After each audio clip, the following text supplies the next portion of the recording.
रानी की जय, बरसाने वारी की जय, जय श्री राधे श्याम।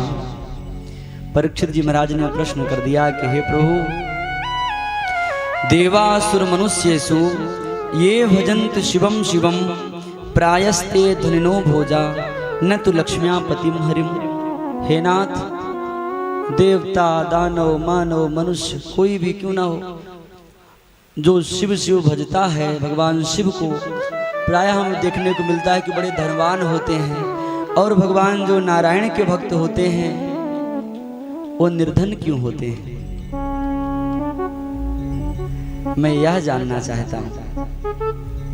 परीक्षित जी महाराज ने प्रश्न किया कि देवासुर मनुष्येषु ये भजन्ति शिवम शिवम प्रायस्ते धनिनो भोजा न तो लक्ष्म्या पतिम हरिम। अरे वो तो लक्ष्मीपति हैं, तो इनके लक्ष्मीपति के भक्तों के, भगवान नारायण के भक्तों को धनवान होना चाहिए। और भगवान भोलेनाथ तो फक्कड़। चिता भस्मालेपो गरलमसनम दिक्पट धरे जटाधारी कंठे भुजगपतिहारी पशुपति कपाली भूतेशो भजत जगदीशैक पदवीं भवानीं तत्पाणीं ग्रहण परिपाटी खलमिदम्। अरे भगवान देवादिदेव महादेव तो चिता की भस्म लपेटे, नरमुंडों की माला पहने, भूत प्रेत अपने गणों से घिरे हुए, कोई भवन में भी नहीं, केवल वट वृक्ष की शीतल छाया में बैठे हुए चबूतरे में, बस वही निरंतर धारा प्रवाहित होती रहती है। केवल अपने प्रभु का भजन करते रहते हैं, राम राम रटते रहते हैं।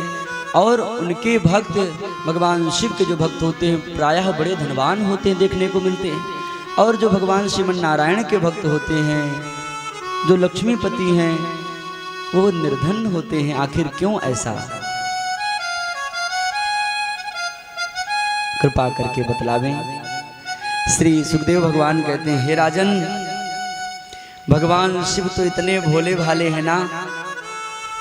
भगवान शिव को लोग क्या कहते हैं? भोले। इतने भोले कि कोई भगवान शिव को पुकारता है ना, कोई भो कहता है तो भगवान शिव कहते हैं ले ले ले। तो भगवान शिव तो इतने आशुतोष तुम अवधर दानी, आरत हरहु दीन जन जानी, विश्वनाथ ममनाथ पुरारी, त्रिभुवन महिमा विदित तुम्हारी। भगवान शिव तो तुरंत अपना पीछा छुड़ा लेते हैं। ले भैया तू मुझे भजन करने दे, मुझे भजन करने दे। और भगवान श्रीमन नारायण बहुत सोच विचार करके अपने भक्तों को ठोड़ पीट करके ऐसा बनाते हैं। और भगवान नारायण के भक्त भी ऐसे होते हैं कि उनके पास कुछ हो या ना हो, लेकिन किसी से कुछ कहते नहीं कभी, मुझे ये कष्ट है, मुझे ये परेशानी है। एक बार की बात है कि एक भगवान शिव का अनन्य भक्त हुआ, नरकासुर, उसको भस्मासुर भी कहते हैं। भगवान शिव का अनन्य भक्त हुआ, इतनी घनघोर तपस्या किया। भगवान शिव प्रसन्न हुए, बोले बेटा वरदान मांग लो, मैं तेरी तपस्या से प्रसन्न हूँ। उसने कहा बस भोलेनाथ यही वरदान दे दो कि जिसके ऊपर हाथ रखूं वो भस्म हो जाए। भगवान शिव ने कहा तथास्तु। भगवान शिव के निकल गया तथास्तु। अब क्या था, अब उसने देखा कि पहले अब वरदान तो मिल ही गया है, तो परीक्षण पहले भोलेनाथ के ऊपर ही कर लेते हैं। गौरी जी बैठी हुई थी, तो गौरी हरण लालसा, गौरी जी की हरण करने की लालसा उसके मन में आई। तो बोले पहले शंकर को भस्म करते, फिर गौरी को साथ में लेके जाएंगे। भगवान शिव की ओर आगे बढ़ा। भगवान शिव ने कहा भैया क्या कर रहा है? उसने कहा बस भोलेनाथ वरदान का परीक्षण तो कर लूं, आपका वरदान है आपके ऊपर। अच्छा भैया मेरा वरदान मेरे ऊपर परीक्षण? अच्छा। भगवान शिव तो वहां से भाग पड़े कैसा भक्त है ये। गौरी मैया वहां से अंतर ध्यान हो गई। आगे आगे भोलेनाथ, पीछे पीछे भस्मासुर। भोलेनाथ परेशान हो गए, दौड़ते दौड़ते पीछे लगा हुआ है। भगवान नारायण का स्मरण किए, हे प्रभु आज इस दुष्ट से पीछा छुड़ाओ आप। भगवान श्रीमन नारायण एक छोटे से ब्रह्मचारी का रूप धारण करके मार्ग में खड़े हो गए और भस्मासुर दौड़ता चला आ रहा था। अरे बोले भैया, हे शकुनी नंदन, हे नरकासुर, हे भस्मासुर, भैया रुक रुक रुक। हे बृकासुर, उसका नाम बृकासुर था। हे भैया बृकासुर, हे भस्मासुर रुक रुक, कहाँ तू भगा जा रहा है, क्यों दौड़ रहा है, शंकर के पीछे क्यों लगा है? अरे बोले, हे ब्रह्मचारी मुझे मेरा मार्ग मत रोको। अरे बोले बताओ तो सही क्या बात है? अरे बोले ये शंकर ने मुझे वरदान दिया है, मैं जिसके ऊपर हाथ रखूं वो भस्म हो जाए, और मैंने सोचा इस वरदान का परीक्षण कर लें तो भाग रहा है। अरे बोले सुनो तो सही, ये शंकर जो है ना, ये भांग के नशे में मस्त रहता है, और जो मन में आया, जिसने जो वरदान मांगा तथास्तु कह दिया, उससे होता कुछ नहीं है। चिंता मत करो, तुम फालतू परेशान पसीने पसीने हो रहे हो। अरे रुको रुको रुको रुको। अच्छा, जब उसके पिता का भी नाम लिया तो थोड़ी श्रद्धा और बढ़ी। अरे ये तो मेरे पिता को भी जानता है, छोटा सा ब्रह्मचारी। अरे बोले सुनो सुनो, रुको रुको रुको, तुम्हें वरदान का परीक्षण करना है ना? बोले हाँ। तो बोले सुनो मेरी एक बात मानो, अपना हाथ अपने ऊपर ऐसे ले जाओ, देखो। बृकासुर ने कहा, अरे ब्रह्मचारी मुझे पागल बना रहे हो, भस्म हो जाऊंगा, कभी वरदान भी असत होता है क्या? अरे बोले सुनो तो, मैं ये नहीं कहता कि सीधे रख लेना सिर पर हाथ, ऐसे धीरे धीरे धीरे धीरे करके ले जाओ। जब कुछ गरम गरम लगने लगे, ऐसे थोड़ी इकट्ठा जल जाओगे, जब कुछ गरम गरम लगने लग जाए तब हटा लेना हाथ। अब क्या था, प्रभु की बातों में आ गया और ऐसे अपने ऊपर हाथ ले गया। प्रभु ने जो ऐसे झटका दिया उसके सिर पर उसी का हाथ, सो गोविंदाय नमो नमः, भस्मासुर भस्म हो गया। भगवान शिव एक जगह खड़े खड़े सब देख रहे थे लीला। आए प्रभु के चरणों में प्रणाम किए, धन्य हो प्रभु, बड़ी कृपा की, आपने बचा लिया आज इससे दुष्ट से। ऐसे ऐसे भी भक्त होते हैं मेरे।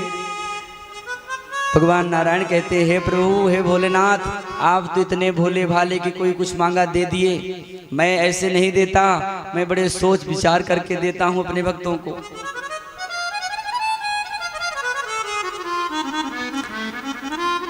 और भगवान जो श्रीमन नारायण के भक्त होते हैं उनका भी वर्णन सुन लीजिए, वो कैसे होते हैं। भगवान कहते हैं, मैं अपने भक्तों पर जब कृपा करता हूं ना,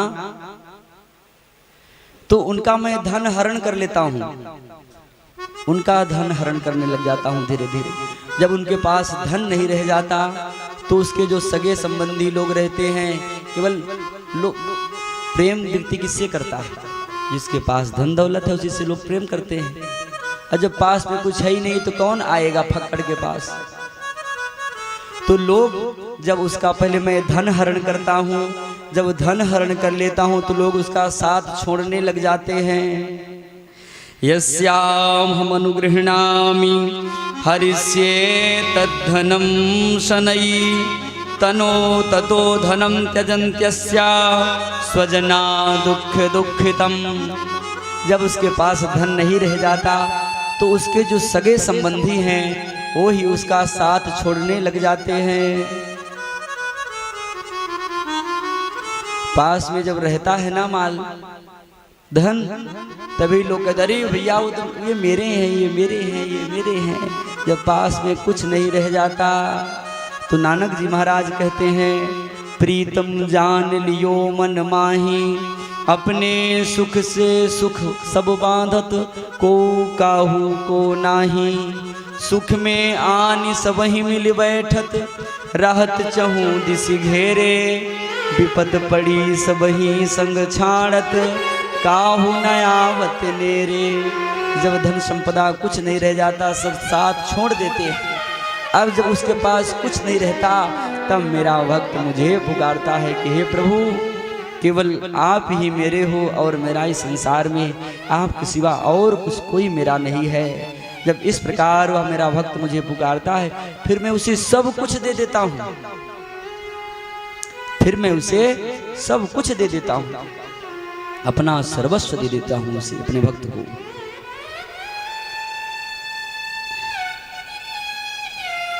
इसी के साथ दशम स्कंद को बारंबार वंदन करते हुए, प्रणाम करते हुए, इसमें 90 अध्याय हैं। आइए हम एकादश स्कंद में प्रवेश करें। एक बार प्रभु ने देखा कि मेरा परिवार, मेरे यदुवंशियों की संख्या 56 करोड़ हो गई है।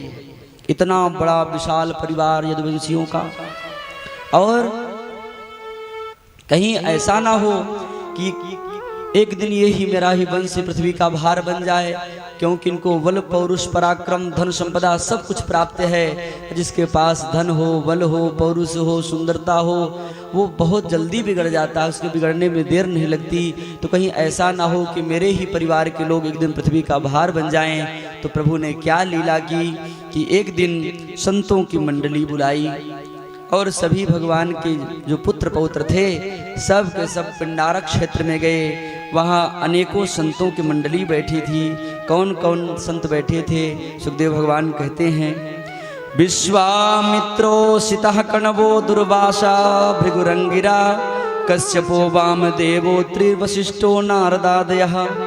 विश्वामित्र, असिल, देवल, कण्व, दुर्वासा, भृगु, अंगिरा, कश्यप, वामदेव, वशिष्ठ, नारद आदि अनेकों ऋषि महर्षि वहां बैठे हुए थे। क्या सूझी भगवान के पुत्र पौत्रों की? चलो आज चलते हैं, संतों की परीक्षा लेते हैं। सब परीक्षा लेने के लिए आए। सांब सबसे सुंदर थे। सांब को सुंदर साड़ी पहना करके, सजा धजा करके नववधू की भांति सजा दिए, और बोले, महाराज मेरी भाभी आई है, महाराज ये आपसे कुछ पूछना चाहती हैं लेकिन बोल नहीं पा रही हैं, बताइए गर्भवती इनके पुत्र होगा कि पुत्री होगी? कपड़े बांध करके पेट में ऐसे आए, गर्भवती का वेश धारण करके। और संतों ने कहा कि अरे छोटे छोटे बच्चे छोड़ो, जाने दो। उसी मार्ग में, उसी पंक्ति में दुर्वासा ऋषि भी बैठे थे, बड़े क्रोधी महात्मा, भगवान शिव के ही अवतार हैं, स्वरूप हैं। तो दुर्वासा ऋषि से नहीं देखा गया कि वो संतों की परीक्षा लेने आए, और प्रभु से अपनी तार मिलाई कि हे प्रभु क्या आज्ञा है? प्रभु ने कहा, बस सबको मैं समेटना चाहता हूँ। बोले ठीक है प्रभु, जैसी आज्ञा। दुर्वासा ऋषि ने कहा, आओ आओ आओ, मैं बताता हूँ क्या होगा। बोले हाँ महाराज आप ही बता दो, ये तो कोई बता ही नहीं पाते। कई लोगों से पूछा, बोले कि बच्चों चले जाओ, फिर देखना, फिर बताऊंगा। अरे बोले महाराज आपसे कुछ आवे जावे ना है तो बताओगे क्या? केवल मालपुआ छानना जानते हो। दुर्वासा ऋषि ने कहा, आओ मैं बताता हूं क्या होगा। दुर्वासा ऋषि ने कहा, हे मूर्खों, ना पुत्र होगा ना पुत्री होगी, ऐसा लौह का मुसल होगा, मुसलम कुलनाशनम, तुम्हारे संपूर्ण कुल का नाश कर देगा। अब तो सब घबरा गए, कई संतों का श्राप लग गया। जो गए वो कपड़े खोले, देखे कि इसमें एक लौह का मूसल निकला। भगवान से किसी ने नहीं बताया, द्वारिकाधीश से उग्रसेन जी से जाकर के बताया। उग्रसेन जी ने कहा इसको घिस घिस करके समुद्र में डाल दो। समुद्र में उसको घिस घिस करके डाल दिए। एक छोटा सा लौह का कण और बचा। बोले अब ये क्या हमारे कुल का नाश कर, फेंक दो समुद्र में। फेंक दिया गया। जो छोटे छोटे कण थे उस लौह के, मूसल के, सब एरका नाम की पैनी घास बन गई। जो छोटा सा वह लौह का टुकड़ा बचा था, एक मछली निकल गई, और एक मछुआरे ने जाल लगाया, उस मछली को पकड़ लिया। जो पेट फाड़ा, उसके पेट से एक लौह का चमकीला नुकीला एक लौह का कण निकला, और उसको उसने अपने बाण में लगा लिया। धीरे धीरे सारी भूमिका बनती चली गई। प्रभु ने कहा, एक दिन नारद जी का आगमन हुआ। नारद जी से प्रभु ने कहा, हे नारद जी महाराज, हमारे पिताजी को हमारे स्वरूप का परिचय कराओ और इन्हें भागवत धर्म का उपदेश दो। नारद जी ने श्री वसुदेव और देवकी जी को भागवत धर्म का उपदेश दिए। बोले, हे महाराज वसुदेव, एक बार श्री जनक जी के दरबार में, निमि महाराज निमि के दरबार में नव योगेश्वरों का आगमन हुआ और नव योगेश्वरों से महाराज निमि ने प्रश्न किया था, वही उत्तर जो नव योगेश्वरों ने दिया महाराज मैं वही सुनाने जा रहा हूँ। ये नव योगेश्वर कौन है? आपने सुना था कि भगवान ऋषभ देव के कितने पुत्र थे? कितने पुत्र थे? किसी को पता है? भगवान ऋषभ देव के कितने पुत्र थे? 100 पुत्र थे। सबसे बड़े थे, सबसे ज्येष्ठ श्रेष्ठ भरत जी महाराज। इनके जो सबसे छोटे 9 पुत्र थे वो नव योगेश्वर कहलाए। क्या क्या नाम है उनका? कविर हरिर अंतरिक्षा प्रबुद्धा पिप्पलायनः आविर्होतो तुमुलस्तमसः करभाजनः। ये नव योगेश्वर हैं। और निमि नव योगेश्वर संवाद हुआ था महाराज जनक के दरबार में। एक बार ये नव योगेश्वर पहुंचे और महाराज जनक जी ने इनसे प्रश्न किया कि महाराज मुझे भागवत धर्म का उपदेश दो, उस परम तत्व के बारे में बताओ प्रभु। और नव योगेश्वरों ने से महाराज विदेह क्या कहते हैं? दुर्लभो मानुषो देहो देहिनाम क्षण भंगुरः तत्रापि दुर्लभम मन्ये वैकुंठ प्रिय दर्शनम। हे महाराज, पहले तो यह मनुष्य शरीर ही दुर्लभ है। 84 लाख योनियों को पार करने के बाद जीव इस मनुष्य शरीर को प्राप्त करता है, पाता है। तो दुर्लभो मानुषो देहो और देह नाम क्षणभंगुरा। पहले तो यह मनुष्य शरीर ही दुर्लभ है और यह मनुष्य शरीर जो है यह क्षणभंगुर है। कब नष्ट हो जाए कोई पता नहीं। जैसे पानी का बुलबुला कब उठता है कब फूट जाता है पता नहीं चलता।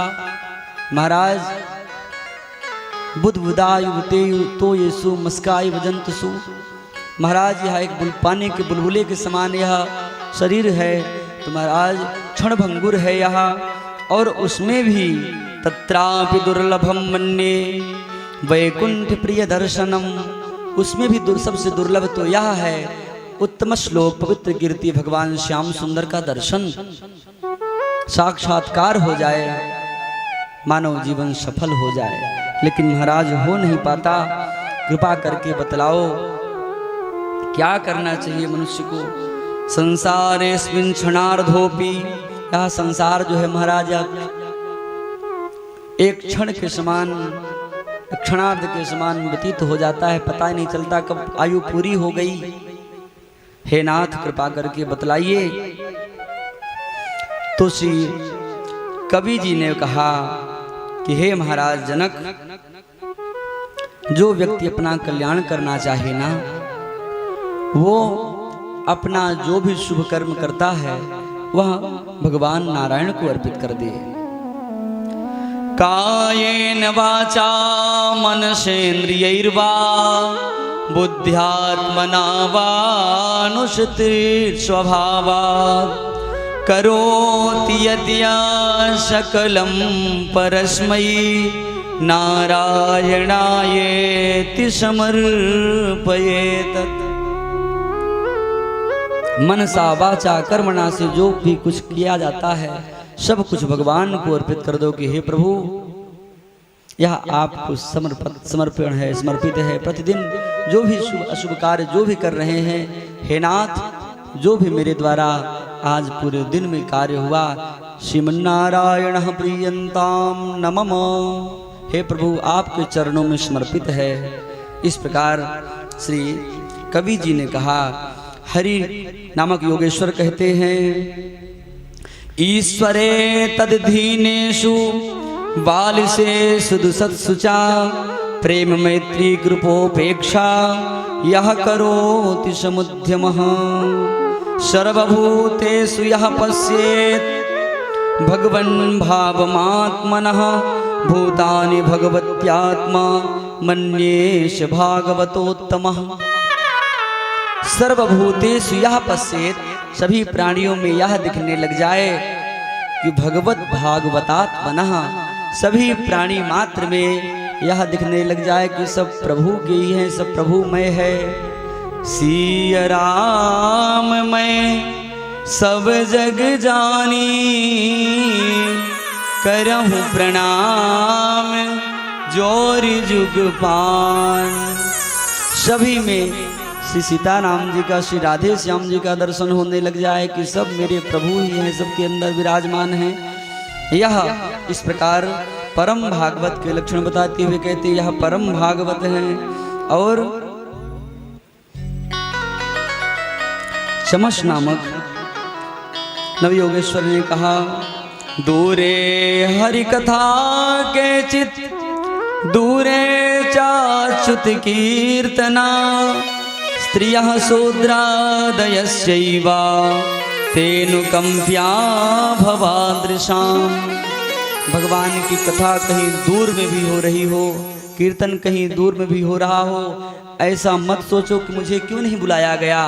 बिना बुलाए भगवान की कथा में, कीर्तन में, उत्सव में भाग लेना चाहिए, जाना चाहिए। स्त्री हो, शूद्र हो, द्विज बंधु हो, कोई भी क्यों ना हो, सबको भगवान के उत्सव में भाग लेना चाहिए। इससे क्या होगा? कल्याण होगा। और श्री चमस जी महाराज कहते हैं, नमस्ते वासुदेवाय नमः संकर्षणाय च प्रद्युम्नाय निरुद्धाय तुभ्यं भगवते नमः।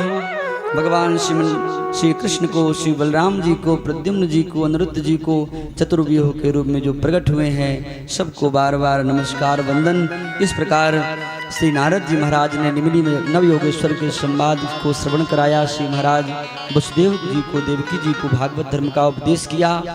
और श्री उद्धव जी महाराज आ गए, हे प्रभु आप लगता है इस धराधाम को छोड़ करके गोलोक जाना चाहते हैं। नाथ, मैं आपके बिना नहीं रह पाऊंगा प्रभु, मैं भी आपके साथ चलूंगा। श्री उद्धव जी महाराज को प्रभु श्री संन्यास धर्म का उपदेश देते हैं और कहते हैं कि हे उद्धव, मेरे ही वंश में एक हुए महाराज दत्तात्रेय महाराज यदु हुए हमारे वंश में। एक बार विचरण करते करते करते गए और उन्होंने क्या देखा कि एक महात्मा वन में ऐसे पड़े हुए हैं निश्चिंत, उन्हें उनके मन में कोई ना उद्वेग है, ना क्रोध है, ना काम, ना लोभ, ना द्वेष, ऐसे पड़े हुए हैं प्रसन्न मुद्रा में। और हमारे पूर्वज श्री महाराज यदु ने प्रश्न कर दिया कि हे प्रभु आप अपना परिचय दें, इतना आप प्रसन्न मुद्रा में कैसे हैं? संसार में सब दुखी हो रहे हैं, आप इतने प्रसन्न क्यों दिखाई पड़ रहे हैं, क्या कारण है? हे परीक्षित, उनके प्रश्न करने पर महाराज श्री दत्तात्रेय जी ने कहा, मैं दत्तात्रेय हूँ। दत्तात्रेय जी ने कहा, मैंने यह प्रसन्नता अपने गुरुओं से प्राप्त की है। मेरे 24 गुरु हैं। दत्तात्रेय जी ने 24 गुरु बनाए और 24 गुरुओं से 24 प्रकार के ज्ञान सीखे। बोले मैंने सबसे अलग अलग ज्ञान प्राप्त किया है, मैं उन्हीं के उस ज्ञान में इतना प्रसन्न रहता हूँ जो गुरुदेव के द्वारा मुझे प्राप्त हुआ है। महाराज आपके गुरु कौन हैं? तो श्री दत्तात्रेय जी महाराज कहते हैं, पृथ्वी वायुराकाशा मापोग्निश्चंद्रमा रविः कपोतो जगरः सिंधो पतंगो मधुहद्गजः मधुहा हरिणो मीनः पिंगलो कुररोर्भकः कुमारी सर्कित सर्पा उर्णाभिसुपेशकृत। ये मेरे 24 गुरु हैं। मैंने पृथ्वी को अपना गुरु बनाया। पृथ्वी से महाराज आपने क्या सीखा? दत्तात्रेय जी ने कहा, मैंने पृथ्वी से क्षमा सीखा। पृथ्वी पर कोई थूक दे, मल त्याग कर दे, मूत्र त्याग कर दे, कुछ भी करे, लेकिन क्या पृथ्वी कभी दुखी होती, कभी बदला लेती है? क्या क्रोधित होती हैं? पृथ्वी से मैंने क्षमा सीखा। मैंने वायु को अपना गुरु बना लिया। महाराज वायु को गुरु बनाकर मैंने वह सीखा, वायु सतत बहते हैं। ये नहीं कि कोई इसके यहाँ इधर नहीं जाएंगे, इधर जाएंगे, और ये नहीं कि इधर सुगंधी है तो सुगंधी में बहेंगे, दुर्गंध में नहीं जाएंगे। समभाव से सबको देखना चाहिए। मैंने यह शिक्षा प्राप्त की वायु से। आकाश से मैंने अनंतता प्राप्त की, और जल से मैंने वह शिक्षा ली कि जल में कोई दूध डाल दे तो दूध जैसा दिखने लग जाएगा। दही डाल दे तो दही जैसा, विष डाल दे तो विष जैसा, मदिरा डाल दे तो मदिरा जैसा।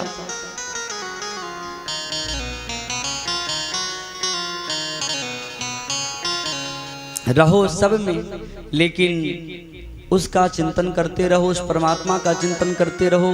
अनेकता मत दिखलाओ।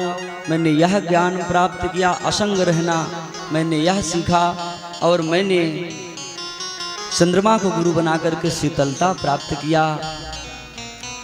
और मैंने अजगर को गुरु बनाया, उससे मैंने क्या सीखा कि अजगर करे न चाकरी, पंछी करे न काम, दास मलूका कह गए सबके दाता राम।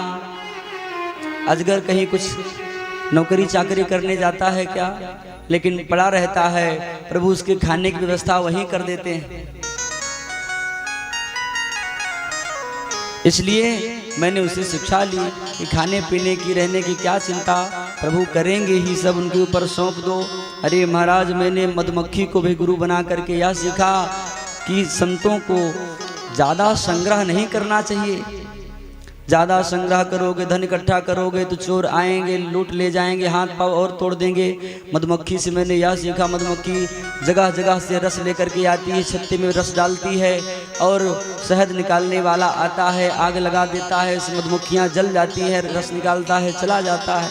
मैंने मधुमक्खी को गुरु बना करके यह सीखा कि ज़्यादा धन संग्रह नहीं करना चाहिए, उतना रख लो अपने पास जितने में अपना परिवार भूखा ना रहे। साईं इतना दीजिए जामे कुटुंब समाए, मैं भी भूखा ना रहूं, साधु न भूखा जाए। मैंने एक कुमारी कन्या को गुरु बना करके यह सीखा। एक बार एक कुमारी कन्या के यहाँ उसको देखने वाले आए, उसके माता पिता कहीं चले गए थे, घर में कुछ खाने के लिए था नहीं। वो धान कूट रही थी, हाथ में कंगन पहन रखी थी, वो कंगन बज रहे थे। और उसने सोचा कि सब सुन लेंगे कि इनके यहाँ कुछ खाने के लिए भी नहीं है क्या। एक एक करके वो सब कंगन उतार करके रख दी, अब बजना बंद हो गया। मैंने उससे शिक्षा ग्रहण किया कि साधक को, जो भक्त हो, उसे एकांत में रह करके तपस्या करना चाहिए, साधन करना चाहिए, भजन करना चाहिए। सबके साथ में रहने पर भजन पूजन यज्ञ तप जब तप नहीं होता। मैंने हाथी को गुरु बना करके यह सीखा कि हाथी को जो पकड़ने वाले होते हैं वो एक काठ की हथनी बना करके जंगल में रख देते हैं। हाथी उससे मिलने जाता है और जैसे उसके पास बढ़ता है गड्ढे में गिर जाता है। साधक और उसको पकड़ने वाले उसी में महीने 2 महीने पड़ा रखते हैं, पड़ा रहता है। जब उसकी शक्ति कमजोर हो जाती है, बल कम हो जाता है, तब उसको बंधन में बांध लेते हैं। मैंने उससे यह शिक्षा ग्रहण की कि साधक को, भक्त को, सन्यासी को काठ की भी इस स्त्री का स्पर्श नहीं करना चाहिए।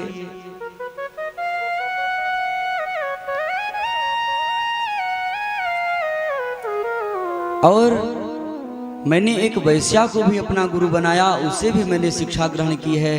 क्या किए महाराज, एक महाराज जनक जी के यहाँ राज्य में एक पिंगला नामक वैश्या रहती थी। वह देखती रहती पर पुरुषों को कौन आएगा धन देगा। एक दिन सज धज करके बैठी रही, कोई नहीं आया। पूरे दिन भर रात्रि भर उसको वैराग्य हो गया पिंगला नामक वैश्या को। अरे जिन पुरुषों के लोभ में, धन के लोभ में ये सबका इंतजार करती रही, अपना शरीर बेचती रही। यदि यह श्रृंगार करके मैं उनकी प्रतीक्षा करती भगवान श्याम सुंदर की, शायद वो मुझे मिल गए होते। आशा ही परमं दुखम, नैराश्यम परमं सुखम। आशा ही परम दुख का कारण है, निराशा ही परम सुख है।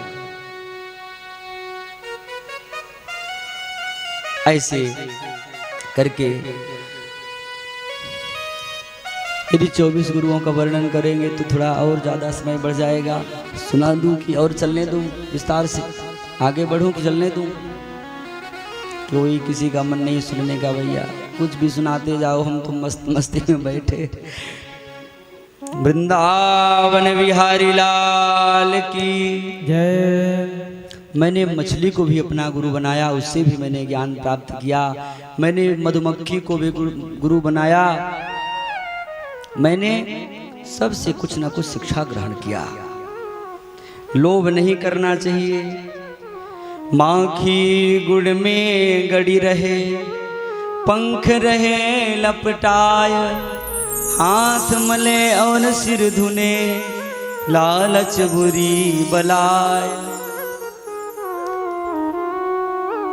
प्रभु जितना दे दे बस उसी में, जाही विधि राखे राम, ताही विधि रहिए, सीताराम सीताराम सीताराम कहिए।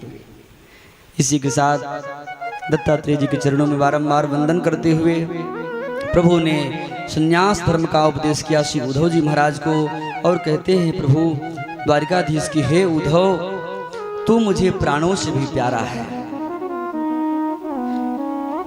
यह आत्मा और परमात्मा नित्य सखा हैं। और प्रभु कहते हैं, हे उद्धव, इधर प्रभु ने सारी भूमिका बना दी।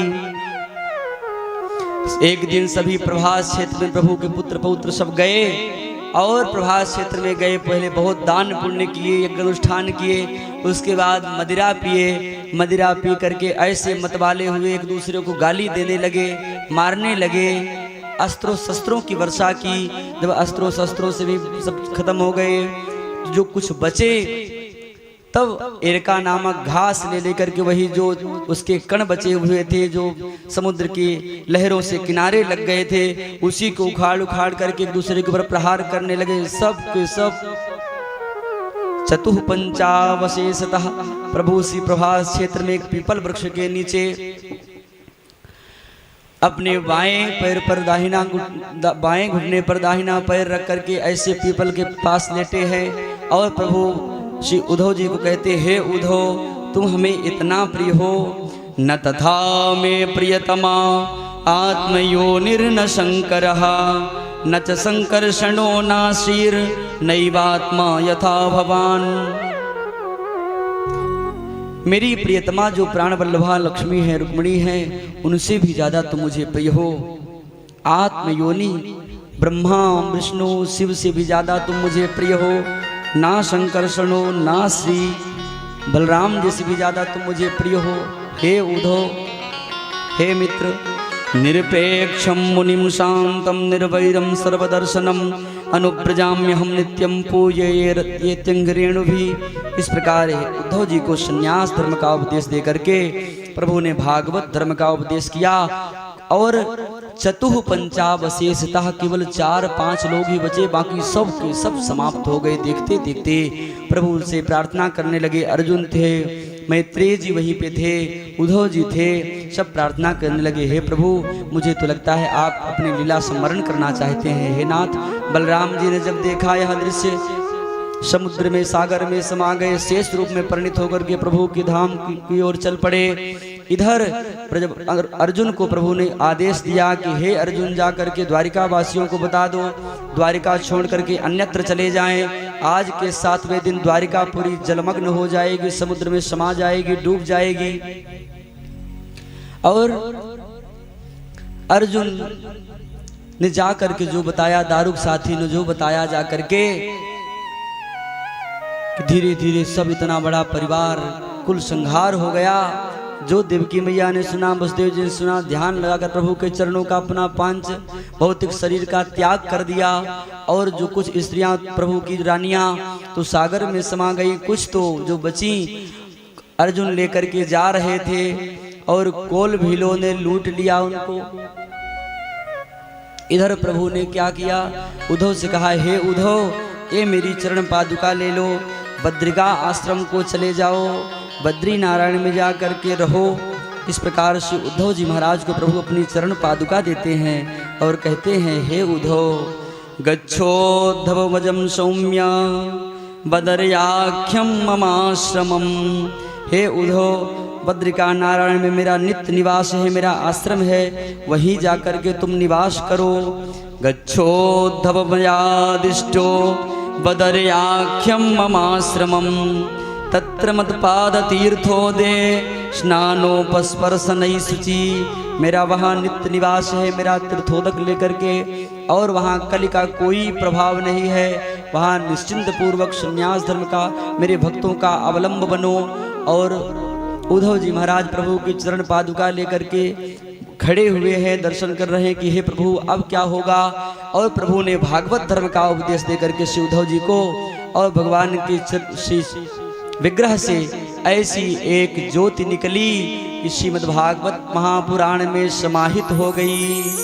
श्रीमद् भागवत महापुराण की जय। और प्रभु एक रूप से तो गोलोक गए, एक रूप से श्रीमद् भागवत महापुराण में ही प्रतिष्ठित रहे। कुछ संतजन भक्तजन कहते हैं कि प्रभु का चरण चिन्ह देख करके एक बहेलिया सोचा कि कोई हिरण है, और दूर से ही बाण चला दिया जिसमें वह लोह का टुकड़ा लगा रखा था।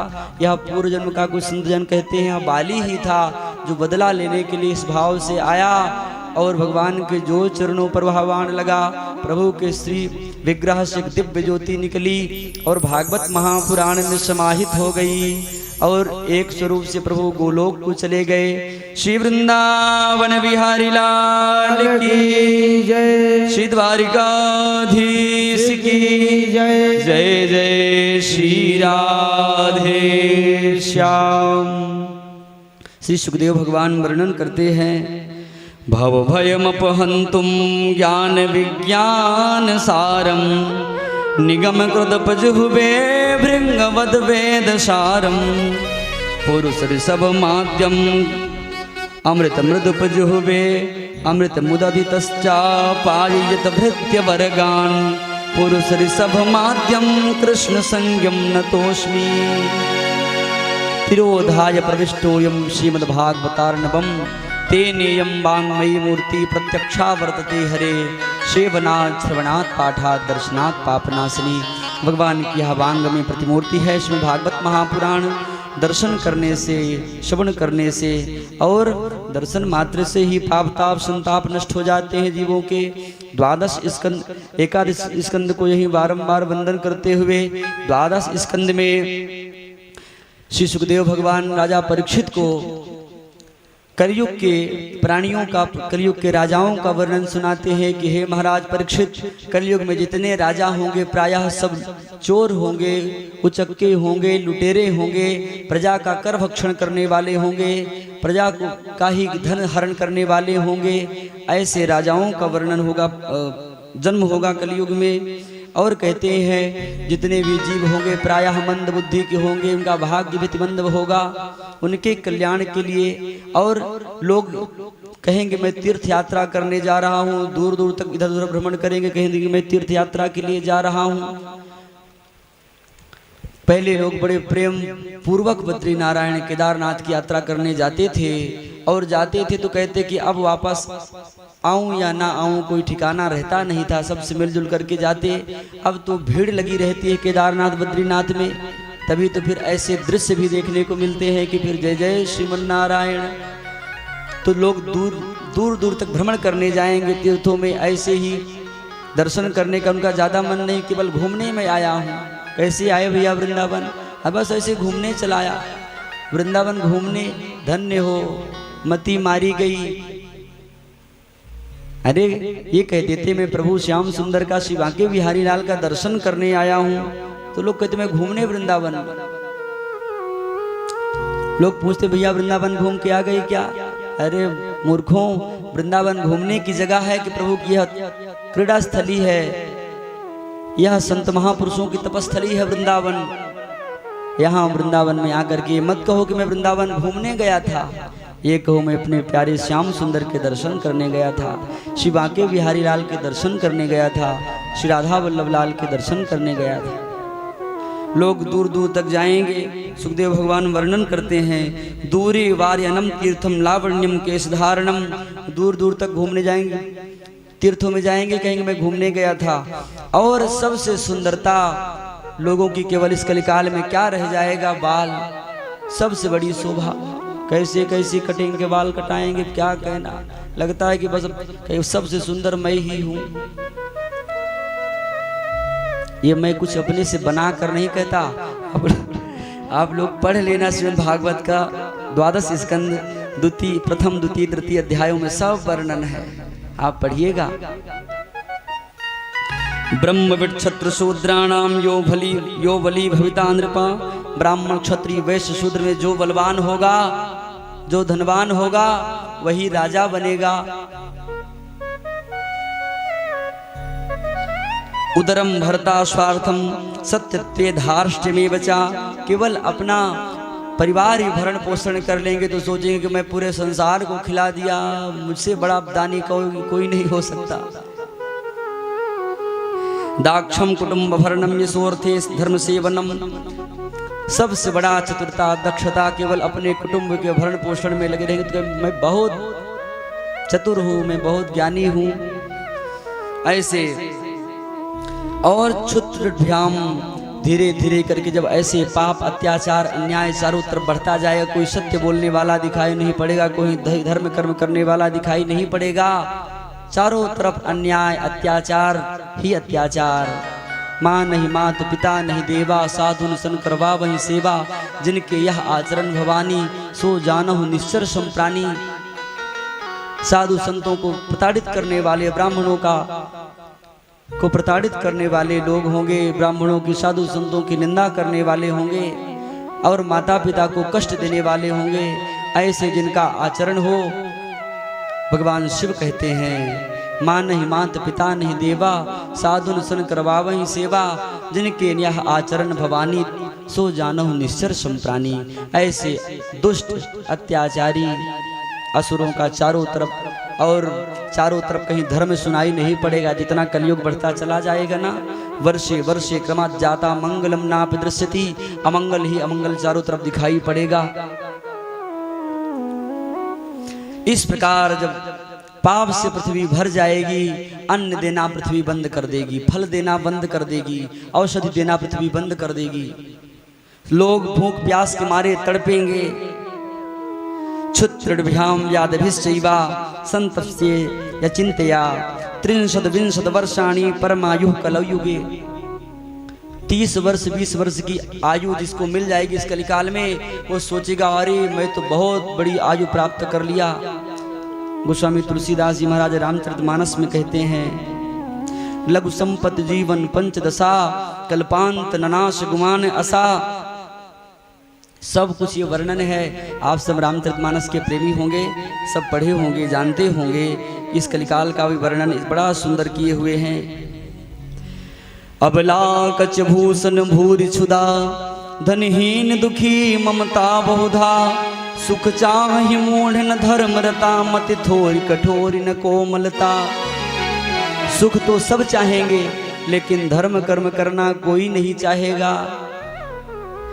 नर पीड़ ही रोग न भोग कहीं, अभिमान विरोध अकार नहीं।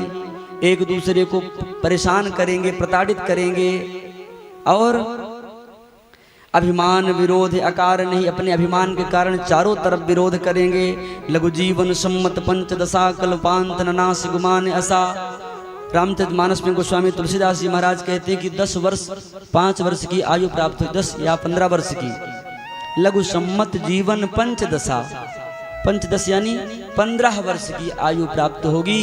और सोचेंगे कल्पांत नाश गुमान असा, इतना बड़ा अहंकार होगा कि मेरा कल्पांत में भी नाश होने वाला नहीं है, मैं अजर अमर हूँ। ऐसे अभिमान पूर्वक सबको प्रताड़ित करने वाले लोग होंगे। और कलिकाल विहाल किए मनुजा, नहीं मानत कोई अनुजा तनुजा। यह कलिकाल ऐसे सबको दूषित कर देगा, कलुषित कर देगा कि कोई अपनी बहन, कोई बेटी, कोई कुछ मानने, सब भ्रष्ट। नहीं तोष विचार न शीतलता, सब जाति कुजाति भये मंगता। सभी जात कुजात सब मांगने वाले हो जाएंगे, बस मांगेंगे। और ईर्षा परुषाक्षर लोलुपता, भरीपूर रही ममता बहुता। पढ़ने लिखने में मन नहीं लगाएंगे, पढ़े लिखेंगे नहीं, और बात करेंगे वेदों की, बात करेंगे शास्त्रों की। ऐसे लोग होंगे, अकारण विरोध करने वाले होंगे। ईर्षा परुषाक्षर लोलुपता परिपूर्ण रही ममता बहुता। और इतना मोह ग्रसित होंगे, वैराग का पाठ सुनाएंगे, मोह से ग्रसित होंगे। सब लोग वियोग विशोक हुए, वर्णाश्रम धर्म आचार गए, सभी वर्णाश्रम नष्ट हो जाएंगे। ना तो ब्राह्मण क्षत्रिय वैश्य शूद्र पता ही नहीं चले कौन ब्राह्मण है, कौन क्षत्रिय, कौन शूद्र है। सब शूद्रवत सबका व्यवहार। दम दान दया नहीं जान पनी, जड़ता परवंचन तात घनी। तनु पोषक नारी नरा सगरे, पर निंदक जे जग में बगरे। एक दूसरे की निंदा करने वाले आप सब पढ़िएगा, ये सब पढ़ना चाहिए।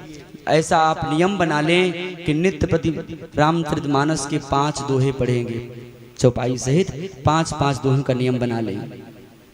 अथवा देखिए, ये जीवन जब तक रहेगा कुछ ना कुछ तो परेशानी बनी ही रहेगी, कुछ ना कुछ कमी, कभी कुछ जुटाते रहो, कभी पूरा होने वाला नहीं है। इसलिए यह जीवन जो मिला है ना, इसका सदुपयोग करो। आप वृंदावन की भूमि में बैठे हैं, यहीं से संकल्प करके जाएं कि हम भागवत जी का नित्य प्रति 1 अध्याय हिंदी पढ़ेंगे।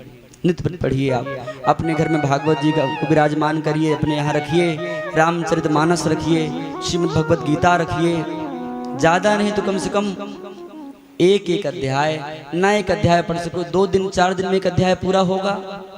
1 दोहाई सही नित्य प्रति आप बैठ करके अपने परिवार वालों के सबके साथ रामचरितमानस का पाठ करें और अर्थ सहित उसको पढ़ें। धीरे धीरे सब कुछ आपको पता हो जाएगा, जीवन जीने की कला आपको मालूम हो जाएगी, कैसे जीवन जीना चाहिए, क्या हमारा वास्तविक जीवन है। हमारा यहाँ आना सार्थक हो जाएगा, यह मनुष्य जन्म लेना सार्थक हो जाएगा। आप इस प्रकार नियम बना लें।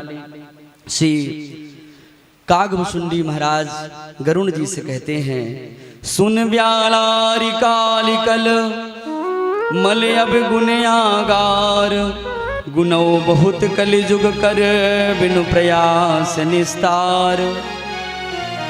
अनेकों दोष हैं इस कलयुग में, लेकिन एक बहुत सुंदर गुण भी इस कलिकाल में है।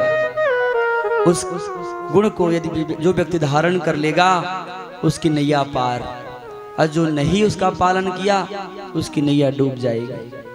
वो क्या है? श्री कागभुसुंडी जी महाराज रामचरितमानस में कहते हैं, कृतयुग त्रेता द्वापर पूजा मख यरु जोग, जो गति हो इस कलि हरि नाम ते पावहि लोग। सतयुग में, त्रेता में, द्वापर में लोग भगवान की राजोपचार से, छत्रोपचार से पूजन करके, बड़े बड़े यज्ञ करके, जप करके, तप करके, साधन करके भगवत प्राप्ति हो जाती थी।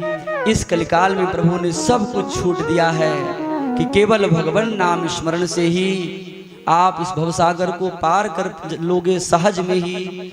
जो गति हो सो कलिहरि नाम ते पावहि लोग।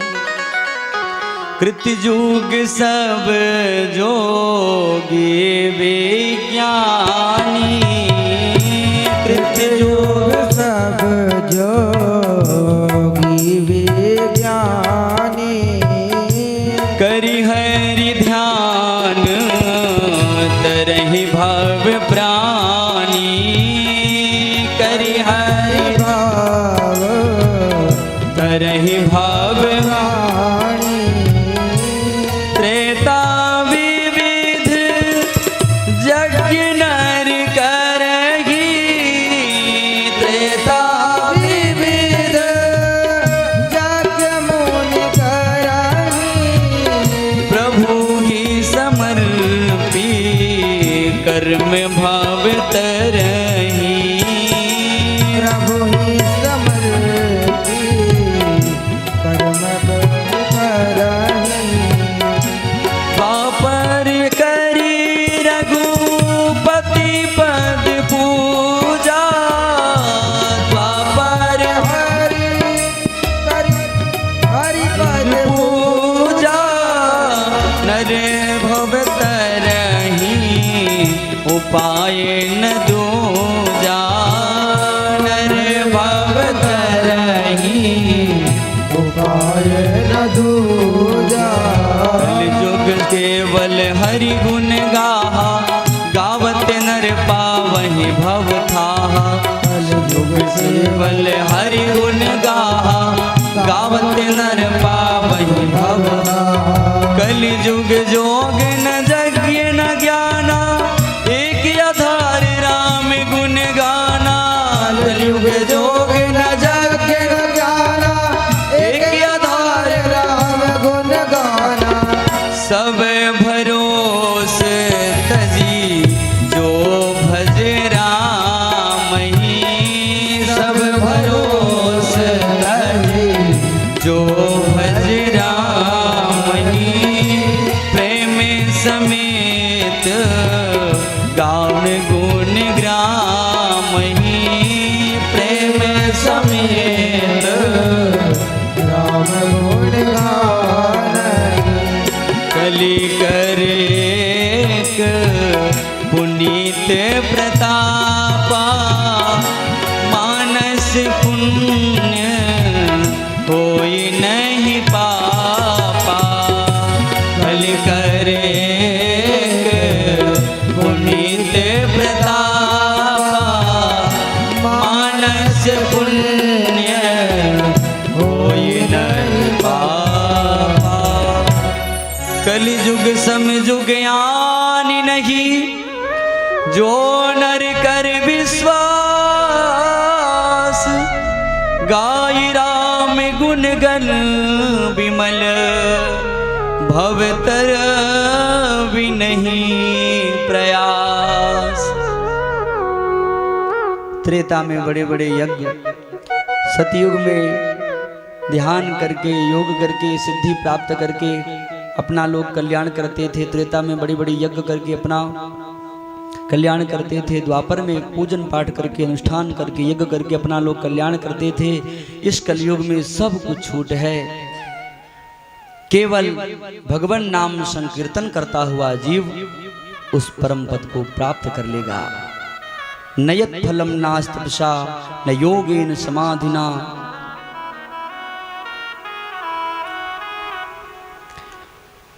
कलौ नास्तेव नास्तेव नास्तेव गतिरन्यथा। केवल इस कलिकाल में भगवान नाम संकीर्तन करता हुआ जीव इस भवसागर से पार चला जाएगा। यत्फलम नास्ति तपसा न योगेन समाधिना, तत्फलम लभते सम्यक् कलौ केशव कीर्तनात्।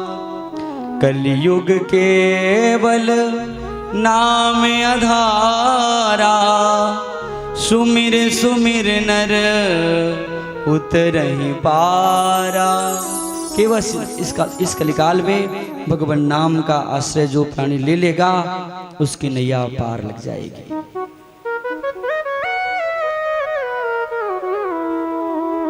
श्री सुखदेव भगवान इस प्रकार इस कलिकाल के बारे में कलयुग के बारे में बताए। बोले हे परीक्षित, जब चारों तरफ अधर्म ही अधर्म बढ़ जाएगा, 100 वर्षों तक वर्षा ही नहीं होगी। एक सूर्य जैसे तपते हैं ना, ऐसे 100 सूर्यों की गर्मी बढ़ जाएगी। पूरा संसार जल करके त्राही करेगा और फिर 100 वर्ष बाद ऐसी वर्षा होगी, ऐसी वर्षा होगी, सब जलमग्न हो जाएगा।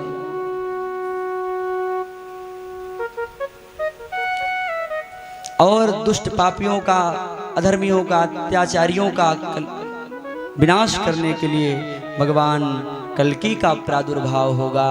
जब चारों तरफ अधर्म ही अधर्म बढ़ जाएगा तो भगवान श्री कल्कि भगवान का अवतार होगा। संबलपुर में होगा। संबलपुर बिहार में भी है क्या? उड़ीसा में है। उड़ीसा में है संबलपुर। संबलपुर नामक ग्राम में वृष्णयस नामक ब्राह्मण के यहाँ भगवान कल्कि का अवतार होगा। और श्वेत अश्व पर सवार होकर के भगवान कल्कि तलवार लेकर के और दुष्टों का, असुरों का, अत्याचारियों का विनाश करेंगे। फिर सतयुग की स्थापना होगी। महाराज परीक्षित ने कहा, प्रभु 7 दिन धीरे धीरे करके बीत गए, पता ही नहीं चला कैसे बीत गए। परीक्षित ने कहा महाराज अब तक्षक नाग आएगा मेरा दंशन करेगा। सुखदेव भगवान ने कहा हे राजन, एक तक्षक क्या हजारों तक्षक आए तो तुम्हारे शरीर को काटेंगे ना। यह आत्मा तो नित्य है, अविनाशी है, इसे शस्त्र काट नहीं सकता, वायु सुखा नहीं सकता। अरे नैनम छिंदन्ति शस्त्राणि नैनम दहति पावकः न चैनम ग्लोत क्लेदयन्ता पूर्ण शोष्यति मारुतः। परीक्षित जी महाराज ने कहा हे प्रभु, हे गुरुदेव, आपकी इस परम ज्ञान को मैं प्राप्त करके अब मैं धन्य हो गया। सुखदेव भगवान फटकार लगाते हैं, तुम तु राजन मरिष्येति पशु बुद्धि मीमाम जही। हे राजन, मैं मरूंगा, ये जो तेरे अंदर पशु बुद्धि है ना, इसे निकाल दे। तू तो नित्य है, अजन्मा है, शाश्वत है। अरे मरेगा तो यह शरीर मरेगा, आत्मा तो वह नित्य है और वह अविनाशी है, अजन्मा है, उसकी कभी मृत्यु नहीं हो सकती, शस्त्र काट नहीं सकता, वायु जला नहीं सकता और किसी प्रकार से उसे कोई कष्ट, आत्मा को कोई कष्ट नहीं होता, शरीर को कष्ट होता है। इसलिए हे राजन, इस पशु बुद्धि को त्याग कर दे। अब क्या था, श्री परीक्षित जी महाराज कहने लगे, अहम ब्रह्म परम धाम ब्रह्माहम परमं तपम एवं संक्षीम नंतात्मा मात्मन्याधाय निष्कले। परीक्षित जी ने कहा सिद्धोस्मि अनुगृहीतोस्मि भवतः करुणात्मना। हे प्रभु, आपकी कृपा से मैं सिद्ध हो गया, आपकी अनुग्रह ने मुझे सिद्ध कर, अब एक नहीं लाखों तक्षक आए, अब मेरी मृत्यु नहीं होगी। मरेगा तो यह शरीर मरेगा, मैं तो अजर अमर हूँ, मैं तो प्रभु का सखा हूँ, मुझे संपूर्ण ज्ञान, अब मुझे मृत्यु का भय तनिक भी नहीं है। इस प्रकार महाराज परीक्षित ने श्री सुखदेव भगवान के चरणों में बारंबार वंदन किया, पूजन किया। वो सुखदेव भगवान ने कहा देख परीक्षित, जब तक मैं बैठा रहूंगा तब तक तक्षक नहीं आ सकता, अब मैं चलूं। श्री परीक्षित जी ने कहा हे प्रभु, मैं पूजन तो कर लूं। तो परीक्षित जी ने सुखदेव भगवान का पूजन किया और यथा योग्य लब्धोपचार सामग्री से पूजन करके प्रार्थना करते हैं कि हे नाथ, मेरी एक ही विनती है, मेरा प्रणाम स्वीकार करें। आपने इस प्रकार मुझे 7 दिन तक निरंतर श्रीमद् भागवत भागीरथी में अवगाहन कराया, मेरी यही प्रार्थना है प्रभु। हरि कथा सुनाने वाले, गोविंद कथा सुनाने वाले, तुमको लाखों प्रणाम, तुमको लाखों लाखों प्रणाम, तुमको लाखों प्रणाम। हरि की कथा सुनाने वाले, गोविंद कथा सुनाने वाले, तुमको लाखों प्रणाम, तुमको लाखों प्रणाम, तुमको लाखों प्रणाम, तुमको लाखों प्रणाम।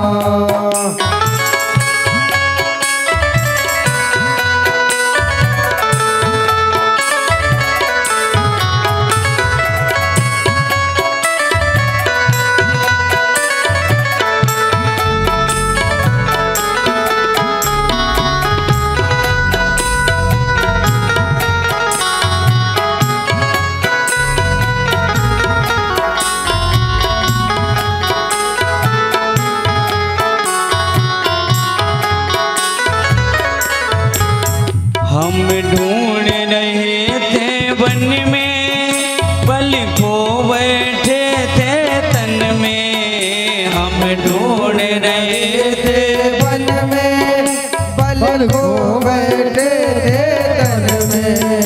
हम ढूंढ रहे थे वन में, बल खो बैठे थे तन में। हम ढूंढ रहे थे वन में, बल खो बैठे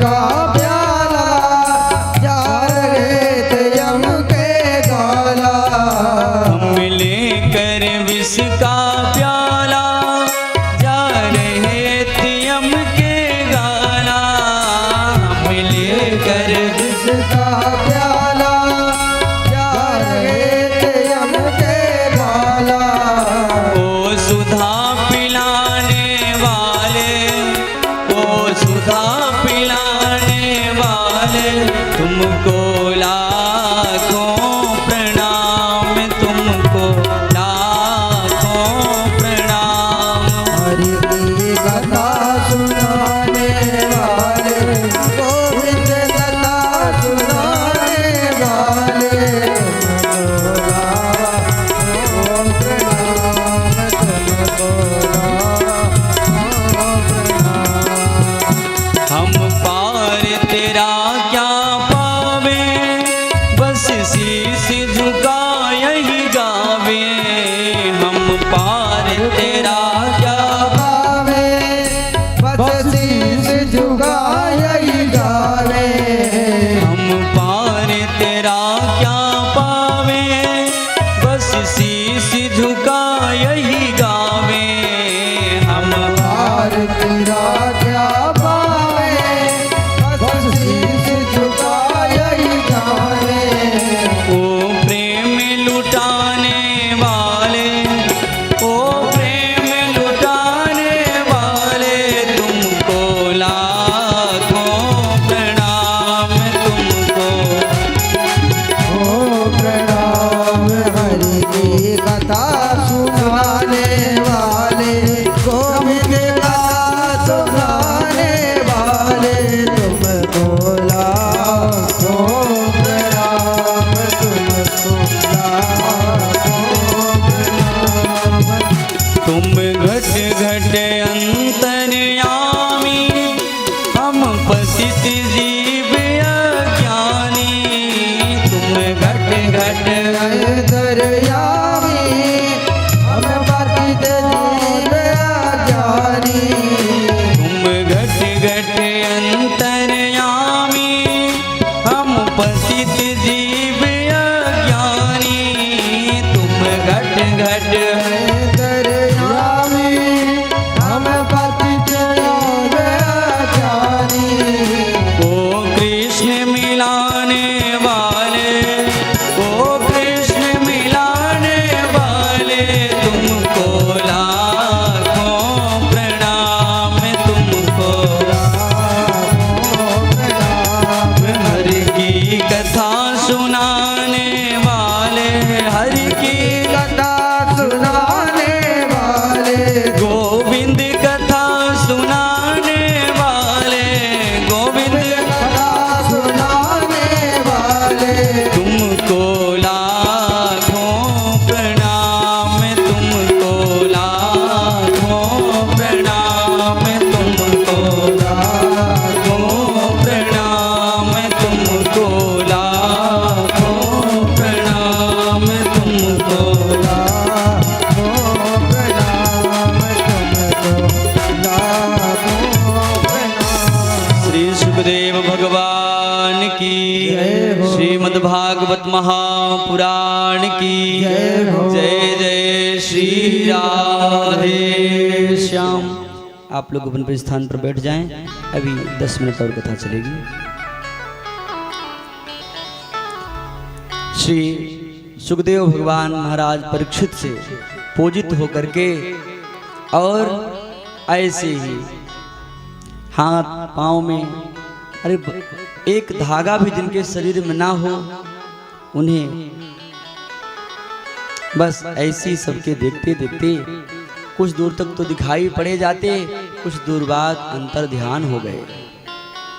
इधर महाराज परीक्षित के पुत्र जन्मेजय अपने बाणों से एक दिव्य महल का ऐसे भवन का निर्माण किया कि मृत्यु भी वहां प्रवेश ना कर पाए। स्वयं पहरे प्रधान द्वार पर पहरा देने के लिए स्वयं लग गए धनुष बाण लेकर के। अरे तक्षक कहाँ से आएगा, कैसे काटेगा, मैं देखता हूँ।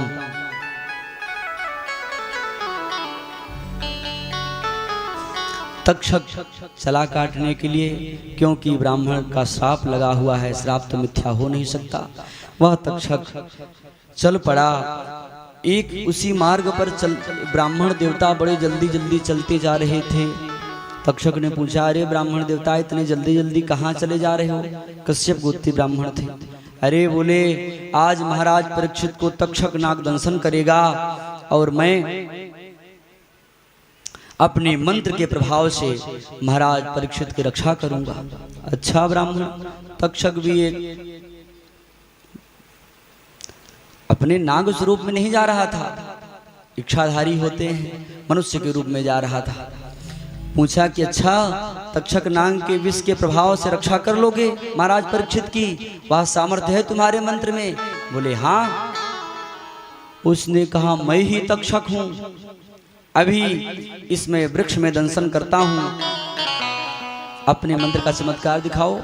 तक्षक ने जो दंशन किया इस वृक्ष, एक हरे भरे वृक्ष में, वह जल करके राख की ढेरी हो गया। इतना विष का प्रभाव।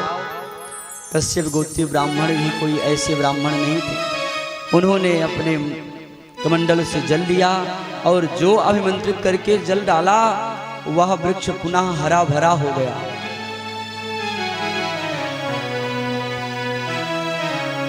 अब तो विश्वास हो गया तक्षक को कि अवश्य ये जिला लेंगे, परीक्षित को बचा लेंगे। बोले, महाराज क्यों जा रहे हो? एक ब्राह्मण ने श्राप दिया है, आप रक्षा करने जाओगे, उस ब्राह्मण के श्राप का क्या होगा? अरे बोले, मैं जाऊंगा, बहुत सारा मुझे धन मिलेगा, कई पीढ़ियों तक मैं बैठ करके खाऊंगा। अरे बोले, धन ही चाहिए ना?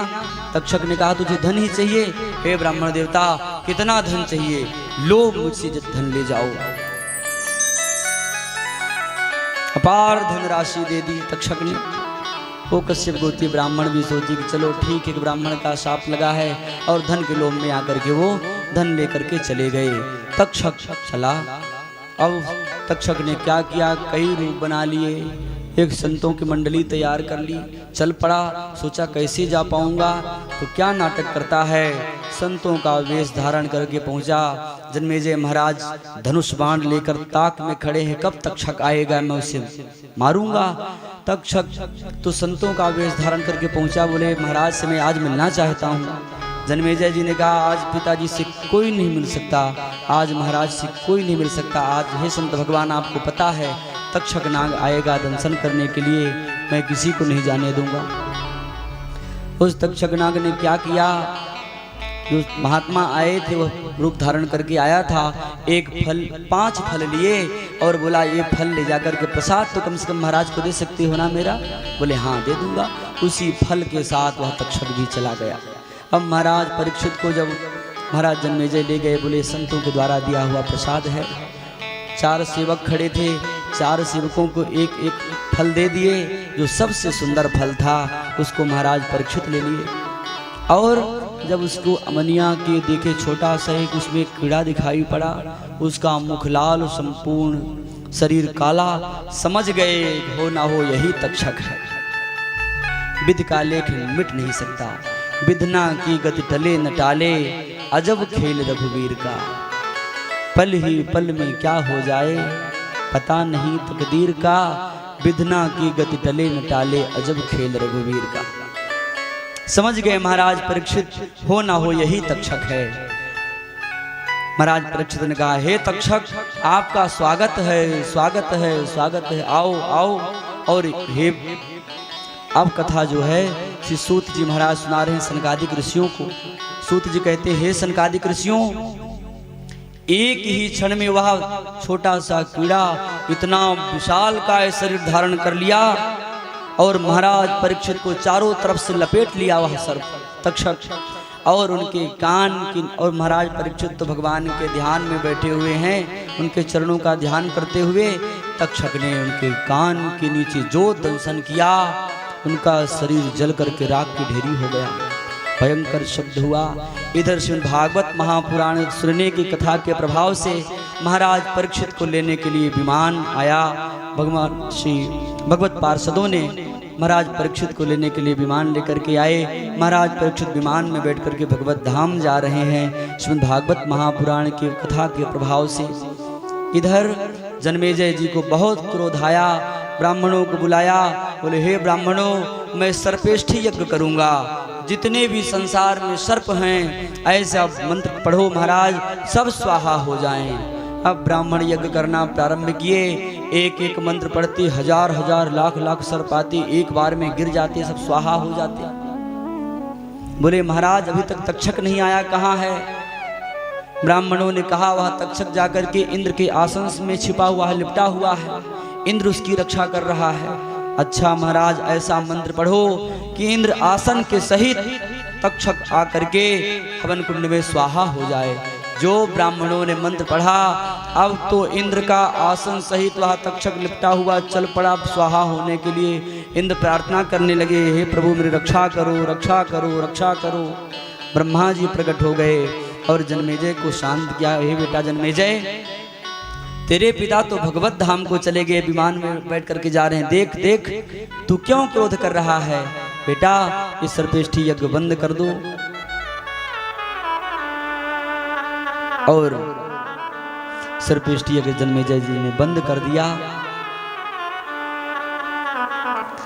महाराज जन्मेजय जी सत्ता का अपने संभाले, राजा धीराज बने। इधर श्री सूत जी महाराज कहते हैं, हे ऋषियों, द्वादश स्कंद में ही 18 पुराणों का वर्णन है और कितना उनमें श्लोक हैं उसका वर्णन है। ब्रह्म पुराण, ब्रह्मवैवर्त पुराण, पद्म पुराण, लिंग पुराण, कुरु पुराण, मत्स्य पुराण, बाराह पुराण, लिंग पुराण आदि 18 पुराण हैं। श्रीमद् भागवत भी, श्रीमद् भागवत महापुराण है और इसमें 18,000 श्लोक हैं, 12 स्कंद हैं। और हे सनकादिक ऋषियों, हे सौनकादिक ऋषियों, इसमें जिस प्रकार संपूर्ण नदियों में सबसे श्रेष्ठ गंगा हैं, वैसे जैसे सभी देवताओं में भगवान श्रीमन नारायण सबसे श्रेष्ठ हैं, जैसे सभी पुरियों में काशी सबसे श्रेष्ठ है, ऐसे सभी पुराणों में श्रीमद् भागवत महापुराण सबसे श्रेष्ठ है। निम्नगानां यथा गंगा, देवानां अच्युतो यथा, वैष्णवानां यथा शंभु, पुराणानां इदं तथा। और श्री सूत जी महाराज कहते हैं, हे ऋषियों, अंतिम के 2 श्लोक सब लोग बोलेंगे प्रेम पूर्वक। यह जो श्रीमद् भागवत महापुराण है, यह अकिंचनों का परम धन है, वैष्णवों का परम धन है, यह पुराणों का तिलक है श्रीमद् भागवत महापुराण। श्रीमद्भागवतं पुराणममलं यद वैष्णवानां प्रियं, यस्मिन् पारमहंसमेव ममलं ज्ञानं परं गीयते, तत्र ज्ञानविरागभक्तिसहितं नैष्कर्म्यमाविष्कृतं, तच्छृण्वन् विपठन् विचारण परो भक्त्या विमुञ्चेन्नरः। यह अकिंचनों का परम धन है, वैष्णवों का परम धन है, पुराणों का तिलक है श्रीमद् भागवत महापुराण। और अंतिम में प्रार्थना करते हुए कहते हैं कि हे ऋषियों, सब लोग बोलेंगे अंतिम के 2 श्लोक, संपूर्ण आपको श्रीमद् भागवत महापुराण श्रवण करने का। और इससे पूर्व जो है श्री सूत जी महाराज संपूर्ण श्रीमद् भागवत महापुराण को की विषय सूची का वर्णन करते हैं कि हे ऋषियों, एक बार फिर से आप विषय सूची का श्रवण कर लें, उसके श्रवण मात्र से आपको संपूर्ण श्रीमद् भागवत महापुराण के श्रवण का फल मिलेगा। आपने 6 अध्यायों में महात्म्य में भक्ति ज्ञान वैराग्य को तुष्ट पुष्ट करने के लिए श्री नारद जी ने अनुष्ठान किया भागवत का, और धुंधकारी का उद्धार करने के लिए महाराज गोकर्ण जी ने भागवत का अनुष्ठान किया। प्रथम स्कंद में श्रीमद् ऋषियों ने 6 प्रश्न किए, सूत जी ने 6 प्रश्नों का उत्तर दिया और भगवान के अवतार के बारे में पूछा और भागवत का कैसे विस्तार हुआ इसके बारे में प्रश्न किया, कहाँ इसका उदय हुआ इसके बारे में प्रश्न किया। आप सबने श्रवण किया और पर महाराज परीक्षित के जन्म कर्म के बारे में आपने श्रवण किया और महाराज परीक्षित को शाप लगा श्री श्रृंगी ऋषि का, यह भी आपने श्रवण किया। और सुखदेव भगवान का आगमन होता है। इसी के साथ प्रथम स्कंद को भगवान श्रीमन नारायण के चरणों में हम सब समर्पित करें। सब लोग बोलें श्री हरये नमः। श्री हरे नमः। द्वितीय स्कंद में भगवान के विराट पुरुष का वर्णन है। महाराज सुखदेव ने कहा कि धन्य हो महाराज परीक्षित, आपने जो यह प्रश्न किया है संपूर्ण मानव मात्र के कल्याण के लिए प्रश्न किया है। ध्यान के विधि का वर्णन है और संपूर्ण जो ब्रह्मांड है उसके लोकों का वर्णन है। विराट पुरुष का वर्णन है। श्री सुखदेव भगवान ने मंगलाचरण किया। चतुश्लोकी भागवत का वर्णन है। इसी के साथ द्वितीय स्कंद को भगवान श्री राधा कृष्ण के चरणों में समर्पित करें। बोलिए श्री हरये नमः। श्री हरे नमः। तृतीय स्कंद में विदुर मैत्रेय संवाद का वर्णन है और देवहूति श्री स्वयंभू मनु जी के वंश का वर्णन है। सृष्टि विस्तार का वर्णन है। देवहूति मैया के वंश का वर्णन है। कपिल भगवान के वंश का वर्णन है। सांख्य शास्त्र का वर्णन है। इसी के साथ तृतीय स्कंद को भगवान श्याम सुंदर के चरणों में समर्पित करें। बोलिए श्री हरये नमः। चतुर्थ स्कंद में आकुति देवहूति प्रसूतियों के वंश का वर्णन है।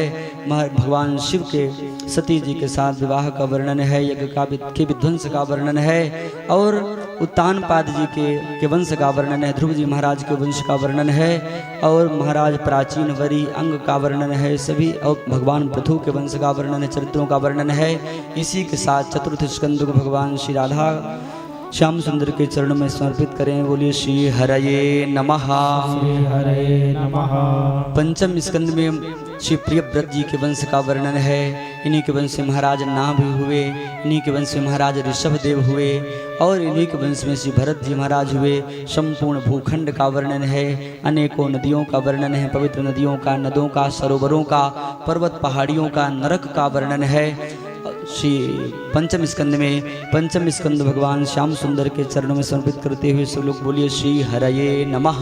श्री हरे नमः। षष्ठम स्कंद में नरकों से बचने का वर्णन है। अजामिलोपाख्यान के माध्यम से नाम की महिमा का वर्णन है और नामाभास से अजामिल का कल्याण हो गया। और महाराज श्री नारद जी के शाप का वर्णन है। वृत्तासुर के पावन चरित्र का वर्णन है। चित्रकेतु के पावन चरित्र का वर्णन है। इसी के साथ षष्ठम स्कंद भगवान श्याम सुंदर के चरणों में समर्पित करें। श्री हरये नमः। श्री हरे नमः। सप्तम स्कंद में महाराज श्री प्रहलाद जी के वंश का वर्णन है और 4 आश्रम 4 वर्ण की व्यवस्था का वर्णन है। सप्तम स्कंद को भगवान श्याम सुंदर नृसिंह के चरणों में समर्पित करते हुए सब लोग बोलिए श्री हरये नमः। श्री हरे नमः। अष्टम स्कंद में मनवंतरों की कथा है। एक मनवंतर में भगवान गज का ग्राह से उद्धार करने के लिए हरि रूप धारण किया। एक मनवंतर में प्रभु ने समुद्र मंथन के माध्यम से देवताओं असुरों का माध्यम बनाया और समुद्र मंथन हुआ। अनेकों 14 रत्न निकले। भगवान धन्वंतरी अमृत का कलश लेकर के प्रकट हुए। भगवान मोहिनी प्रकट होकर के देवताओं को, असुरों से वह अमृत छीन करके देवताओं को पिलाया। और सप्तम स्कंद को भगवान श्याम सुंदर के चरणों में समर्पित करें। बोलिए श्री हरये नमः। श्री हरे नमः। अष्टम स्कंद में श्री वामन भगवान के चरित्र का वर्णन, मत्स्यावतार का वर्णन। अष्टम स्कंद भगवान श्री हरि के चरणों में समर्पित करें। श्री हरये नमः। नवम स्कंद में सूर्य वंश चंद्र वंश का वर्णन है। सूर्य वंश में आए हमारे श्री रामचंद्र जी और चंद्र वंश में आए हमारे प्यारे श्याम सुंदर कन्हैया। नवम स्कंद को बारंबार वंदन करते हुए भगवान श्याम सुंदर के चरणों में समर्पित करें। बोलिए श्री हरये नमः। श्री हरे नमः। दसम स्कंद में हमारे प्यारे श्याम सुंदर की बाल लीलाओं का वर्णन है। कितनी सुंदर मधुर मधुर लीलाएं किए संपूर्ण ब्रजवासियों को प्रसन्न करने के लिए। कौन कौन सी प्रभु ने लीलाएं की आप सब ने श्रवण किया। माखन चोरी लीला, चीर चोरी लीला, गौचारण लीला, गोवर्धन को धारण किया, काली नांग को का अभिमान दूर किया, इंद्र का मान मर्दन किया। प्रभु द्वारिका कंस का प्रभु ने उद्धार किया। द्वारिकाधीश बनकर प्रभु का रुक्मिणी जी के साथ और 16,108 विवाह हुए। इसी के साथ दसम स्कंद को भगवान के चरण में समर्पित करते हुए सब लोग बोलिए श्री हरये नमः। श्री हरे नमः। एकादश स्कंद में भगवान ने ऐसा माध्यम बनाया कि मेरे अपने कुल को ही श्राप लगवा दिया। श्राप लगा कि ऐसा मूसल होगा जो संपूर्ण वंश को ही नष्ट कर देगा, संपूर्ण वंश का ही नाश कर देगा। इधर वो अपने माता पिता को भागवत धर्म का उपदेश दे रहे हैं, नारद जी के माध्यम से दिला रहे हैं। संन्यास धर्म का वर्णन है। श्री उद्धव जी महाराज को, मैत्रेय जी को भागवत धर्म का उपदेश किया।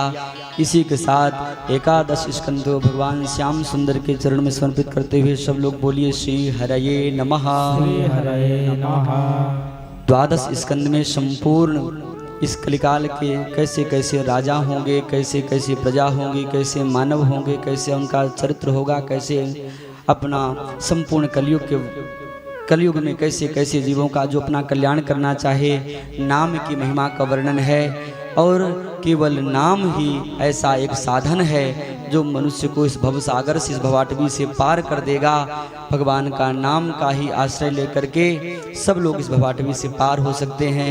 आइए अब सब लोग अंतिम के 2 श्लोक सब लोग हाथ जोड़ करके सावधानी पूर्वक बोलेंगे। पहले हम बोलेंगे, फिर आप सब लोग बोलेंगे। भवे भवे यथा भक्ति, भवे भवे यथा भक्ति, पादयोस्तव जायते, पादयोस्तव जायते, तथा कुरुष्व देवेश, तथा कुरुष्व देवेश, नाथस्त्वं नो यतः प्रभो, नाथस्त्वं नो यथा प्रभो, नाम संकीर्तनं यस्य, नाम संकीर्तनं यस्य, सर्वपाप प्रणाशनम्, सर्वपाप प्रणाशनम्, प्रणामो दुःख शमनः, प्रणामो दुःख शमनः, तं नमामि हरिं परम्, तं नमामि हरिं परम्, नाम संकीर्तनं यस्य, नाम संकीर्तनं यस्य, सर्वपाप प्रणाशनम्, सर्वपाप प्रणाशनम्, प्रणामो दुःख शमनः, प्रणामो दुःख शमनः, तं नमामि हरिं परम्, तं नमामि हरिं परम्, तं नमामि हरिं परम्, तं नमामि हरिं परम्, तं नमामि हरिं परम्। तं नमामि हरिं परम्। श्रीमद्भागवत महापुराण की जय हो। श्री वेदव्यास भगवान की जय हो। श्री सुखदेव भगवान की जय हो। श्री वृंदावन बिहारी लाल की जय हो। श्री राधा वल्लभ लाल की जय हो। श्री राधा रानी की जय हो। जय जय श्री राधे श्याम। प्रभु का नाम संकीर्तन ही एक ऐसा साधन है, कोई कैसी भी त्रुटियां हो जाए, कुछ कमी हो जाए, भगवान का नाम संकीर्तन ले लेने से संपूर्ण त्रुटियां नष्ट हो जाती हैं। मंत्रतस्तंत्रतश्छिद्रम देश कालार वस्तुतः सर्वं करोतु निश्छिद्रम नाम संकीर्तनम तवा, नाम संकीर्तनम यस्या सर्व पाप प्रणाशनम, प्रणामो दुख शमनस्तम नमामि हरिं परम। भगवान का नाम संकीर्तन ही संपूर्ण सिद्धियों को देने वाला है। एक बार भी जो भाव से श्री राम कह देता है ना, एक बार भी प्रभु को पुकार देता है ना, श्री कृष्ण कहता है ना, उसके एक जन्म के नहीं अपितु जन्म जन्मांतर के पाप नष्ट हो जाते हैं, निष्पाप हो जाता है और वह भगवत धाम का अधिकारी हो जाता है। केवल इस कलिकाल में भगवान नाम संकीर्तन ही एक ऐसा साधन है जो व्यक्ति इस भवसागर से पार पाना चाहे उसे नाम महाराज का आश्रय ले लेना चाहिए। हरे राम राम राम हरे हरे, हरे कृष्णा कृष्ण कृष्ण हरे हरे। आइए 2 बार भगवान नाम संकीर्तन कर लें, फिर हम सब आरती का दर्शन करेंगे। ठाकुर जी कृपा से, भगवान श्याम सुंदर की महती करुणा कृपा से श्रीधाम वृंदावन में जो यहाँ हमारे यजमान परिवार के द्वारा अरविंद प्रसाद श्रीवास्तव जी, उनकी धर्मपत्नी श्री शांति देवी और उनके संपूर्ण कुटुंब परिवार, उनकी बेटियां और सिन्हा परिवार को, अब नाम तो हमको सबका पता नहीं है, लेकिन सब के लिए भगवान श्याम सुंदर के चरणों में यही प्रार्थना करते हैं, श्री राधा रानी के चरणों में आपका जीवन इसी प्रकार भगवान के चरणों में लगा रहे और प्रत्येक क्षण भगवान के प्रति आपका अनुराग और बढ़े। वर्धताम अभिवर्धताम, श्री रामानुजार दिव्याज्ञा वर्धताम अभिवर्धताम। भगवान श्याम सुंदर के चरणों, भगवान श्री राधा रानी श्री श्यामा श्याम के चरणों में आपका और अनुराग हो और उनके प्रति आपका प्रेम बढ़े। आपके लिए संपूर्ण यजमान परिवार के लिए भगवान श्याम सुंदर से ही प्रार्थना करते हैं। इनका वंश इसी प्रकार भगवान के चरणों में सब लगा रहे। वंशे सदैव भवतः हरि भक्ति रस्तु। वंश में जितने भी आवे सब भगवान के भक्त हों। और यह कोई साधारण कार्य नहीं है, यह भगवान की हम सब पर बड़ी कृपा हुई है। लोग अपने घर में भी श्रीमद् भागवत महापुराण सुनते हैं, लेकिन धन्य हो आपके मन में यह संकल्प जागृत हुआ कि हम श्रीधाम वृंदावन में ही श्रवण करेंगे। पहले तो बात चल रही थी कि नवंबर में होगा, फिर फरवरी में होगा, लेकिन श्याम सुंदर ने कहा ना नवंबर ना फरवरी, अभी सावन में ही आओ वृंदावन। और इस सावन की बहार जो चल रही है, झूलन महोत्सव के ही पर्व में, हरियाली तीज के ही पावन अवसर पर, सावन के परम पावन महीने में श्रीधाम वृंदावन में और भगवान श्री वन बिहारी के पावन सानिध्य में जो यह श्रीमद् भागवत महापुराण का दिव्य अनुष्ठान हुआ, आप सब इसके लिए साधु के पात्र हैं। आप सब ने बहुत अथक प्रयास करके यह श्रीमद् भागवत महापुराण के यज्ञ संपन्न कराया। इसके लिए आप सबको बहुत बहुत साधुवाद। आप सबके लिए मंगल कामना करते हैं, शुभ कामना करते हैं।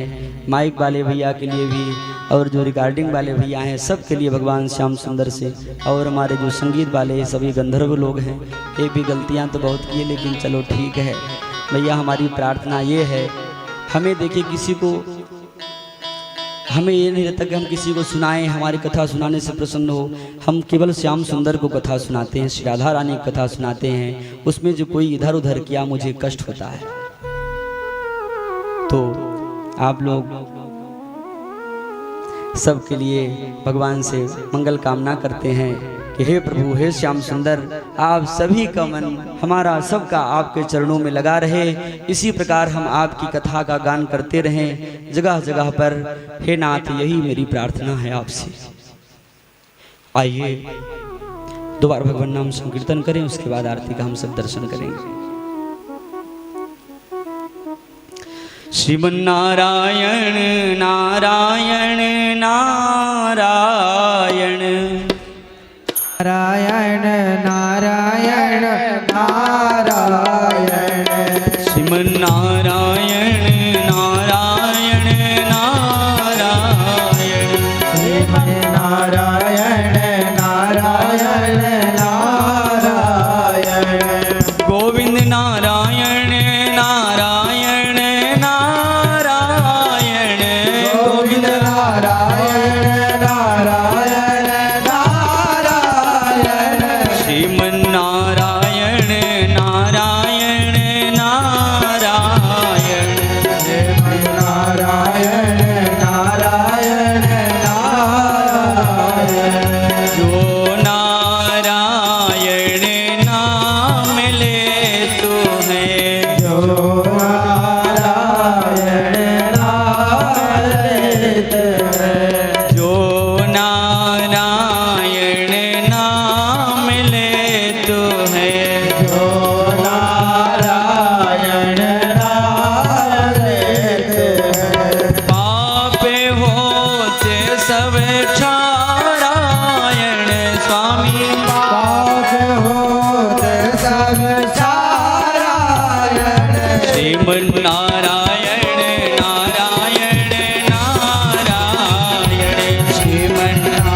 भागवत महापुराण की जय जय श्री राधे श्याम।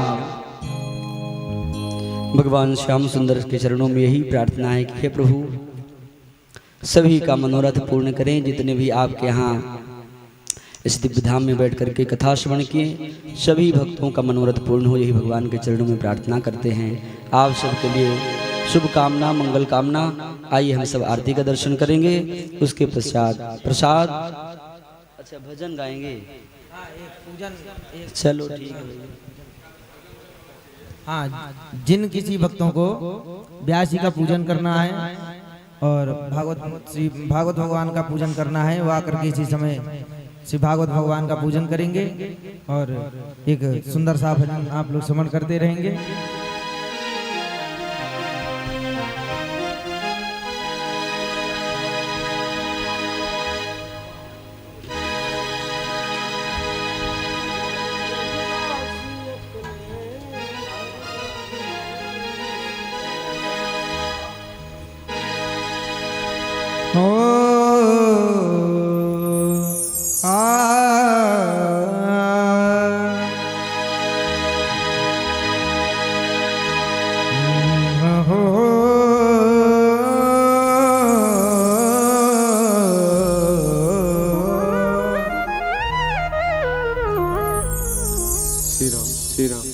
हम ब्रजवासी अपने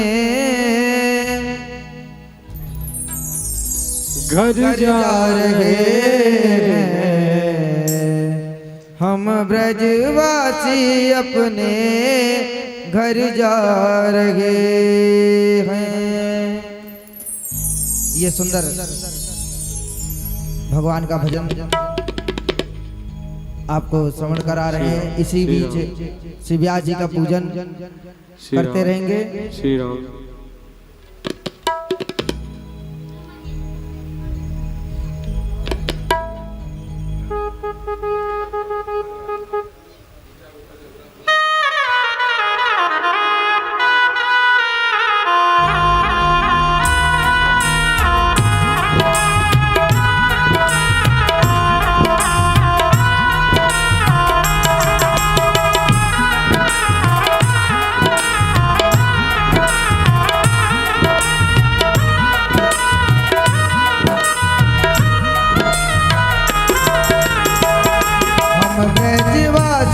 अपने घर जा रहे हैं, हम ब्रजवासी अपने घर जा रहे हैं, हम ब्रजवासी अपने घर जा रहे हैं, हम ब्रजवासी अपने घर जा रहे हैं।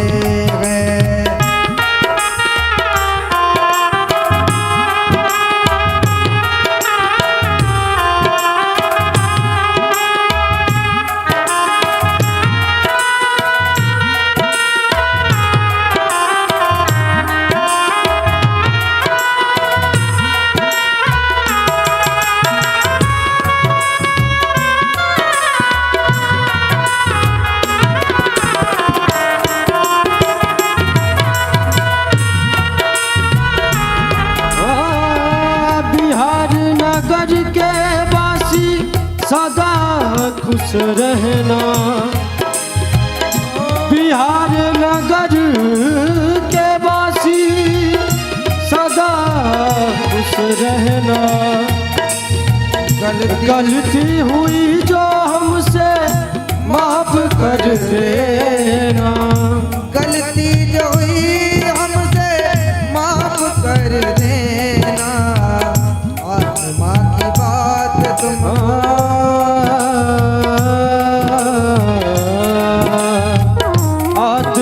की बात तुम बतला रहे हैं, हम ब्रजवासी अपने घर जा रहे हैं, हम ब्रजवासी अपने घर जा रहे हैं।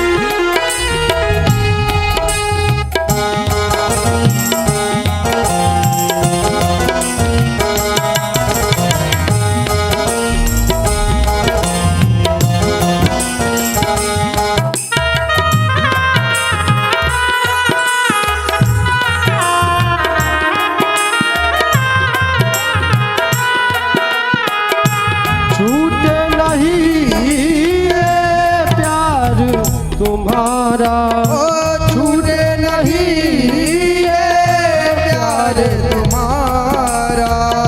दुआ है प्रभु जी से मिलाना दोबारा, दुआ है प्रभु जी से मिलाना दोबारा।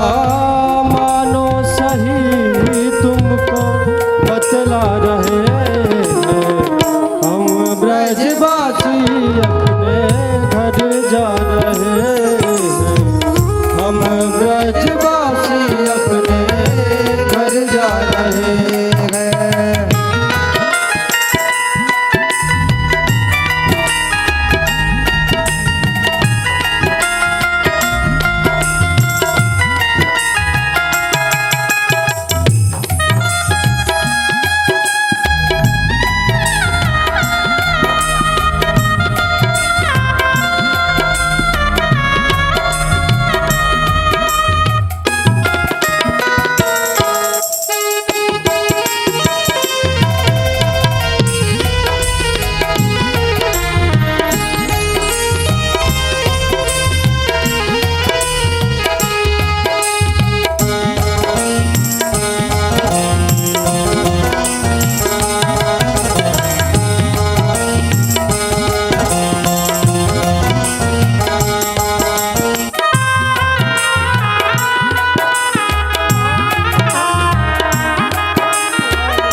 याद तुम्हारी हमको घर आएगी, याद तुम्हारी हमको घर आएगी, याद तुम्हारी हमको घर आएगी।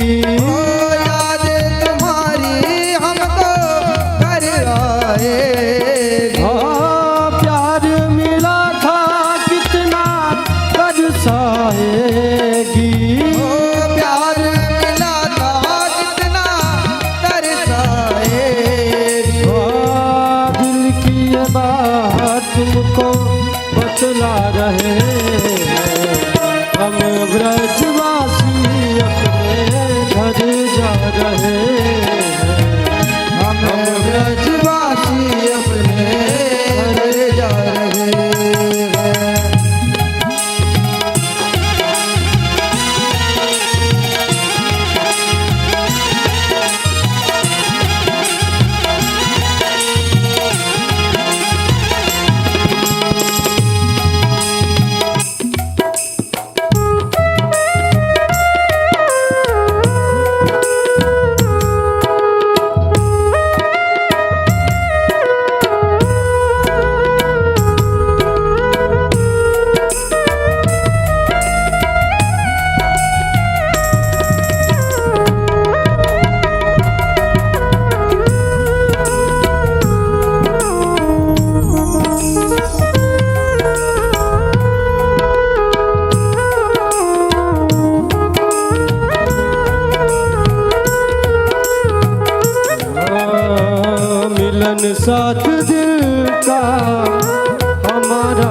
हरि ओम। ओम इदगुं हविः प्रजननं मे अस्तु तस्वीरगुं सर्वगणगुं स्वस्तये आत्मसनि प्रजासनि पशुसनि लोकसनि भस्यग्निः प्रजां बहुलामे गरतन्नं पयोरेतो अस्मास्तु धत्ता। श्री भागवत भगवान की गई आरती, पापियों को पाप से है तारती। श्री भागवत भगवान की है आरती, पापियों को पाप से है तारती।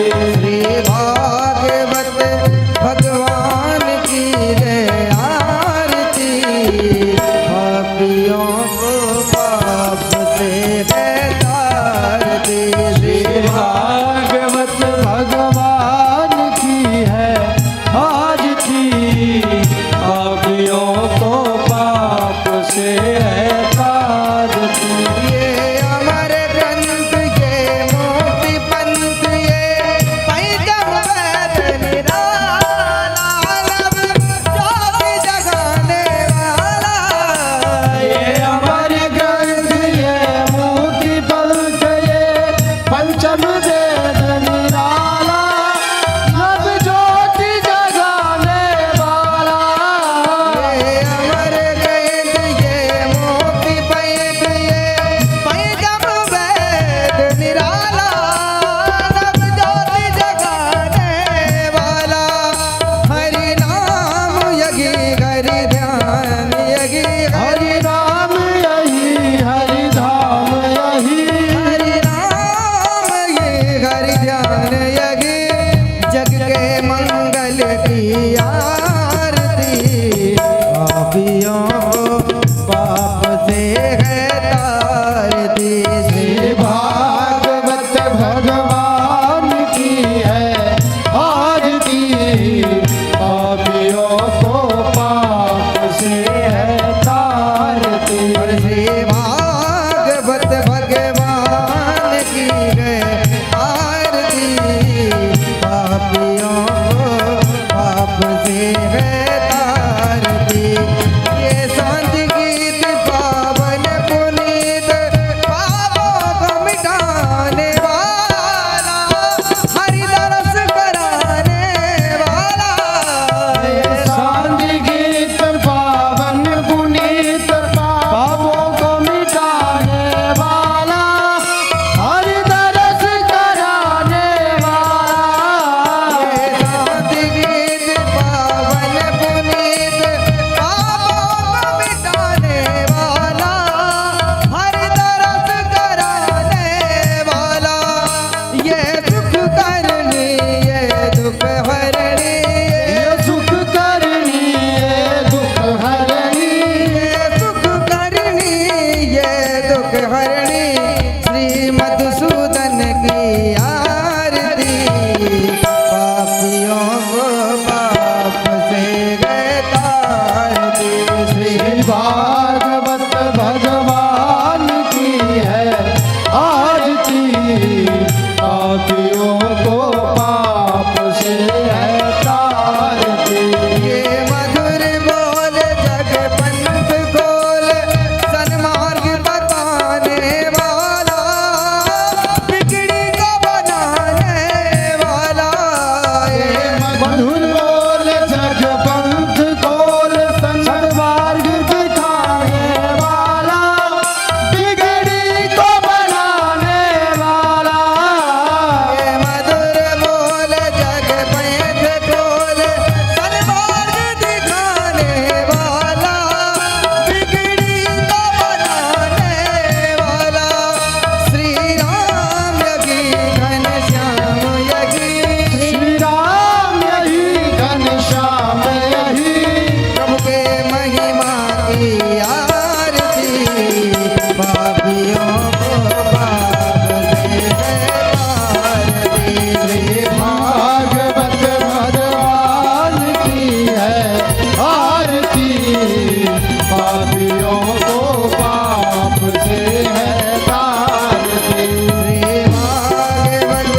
गिरधर कृष्ण मुरारी की आरती मांगे भिखारी की गिरधर कृष्ण मुरारी की आरती मांगे बिहारी की गिरधर कृष्ण मुरारी की कनक में मोर मुकुट बिंदे कनकमय मोर मुकुट बिंदे देव सादर दर्शन को